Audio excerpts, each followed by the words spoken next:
Tuto. À ton tour. Alors moi j'ai que des consonnes, mais... Ah si, tiens. RGPD. Non. Non. Quoi? C'est GDPR. Franchement, c'est GDPR. Non, c'est RGPD. Non, Fab, c'est GDPR. Règlement général de la protection des données. RGPD. Ah, de toute manière, je comprends rien à tous ces termes. Joue tout seul. Non mais Julie, reviens. Ok, c'est bien parce que c'est toi, Fab. Bon, là, RGPD, ou GDPR en anglais. Ah, ok. D'accord. Ok. C'est un nouveau règlement européen qui vise à protéger les données personnelles des citoyens.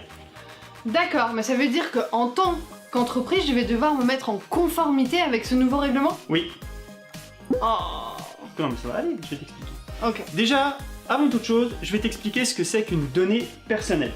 Ok. Une donnée personnelle, c'est simple, c'est toute information qui concerne une personne physique. Et il y a plusieurs types de données. Ok.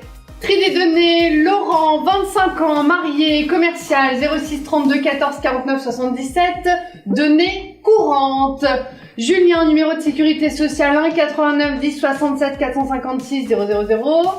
Données sensibles, l'art, parti politique, l'informatique, c'est trop cool d'être geek. Données ultra sensibles.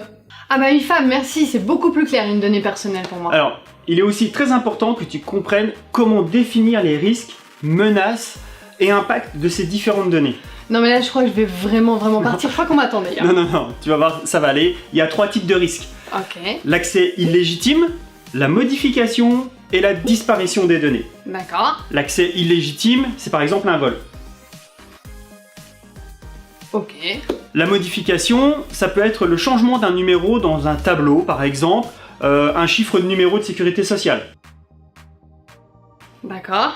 La disparition, ça peut être un bug informatique avec suppression des données. On vient de voir les risques auxquels sont confrontées les données personnelles de ton entreprise. Il va falloir maintenant te protéger pour être en conformité. Alors, les actions à mettre en place, elles doivent être proportionnées selon les risques et les impacts. Tu peux m'en dire plus là? Ouais. Je vais vous donner quelques exemples suite à un vol, une perte ou à des modifications de données. Prenons par exemple une personne qui reçoit un spam. Bon, son désagrément c'est quoi? Elle reçoit un spam. L'impact, négligeable. Autre exemple, votre prime d'assurance est augmentée. En termes de désagrément, c'est significatif, mais c'est surmontable. L'impact est limité. Exemple suivant, une interdiction bancaire. Les conséquences sont significatives, surmontables, mais avec des difficultés réelles. L'impact est important. Enfin, dernier exemple, le pire, enlèvement de l'un de vos proches. Les conséquences sont significatives et irrémédiables. L'impact est maximal. Mais Julie Fab, je sais pas ce qui s'est passé quand j'ai vu tes explications, j'ai vu tout noir, tout blanc, je sais pas. Fab. Oui. Maintenant que tu m'as dit ça, à partir de quand je dois mettre en place les actions pour me mettre en conformité dans mon entreprise? Dès que possible, les premiers contrôles et les premières sanctions vont être réalisés à partir du 25 mai 2018. Ah oui, d'accord. Bon, au-delà des sanctions légales, il peut aussi y avoir des sanctions en termes d'image, voire des sanctions financières. Imaginons que tu perdes les données d'une personne et que cette perte engendre des impacts. Son assurance, par exemple, pourrait se retourner contre toi.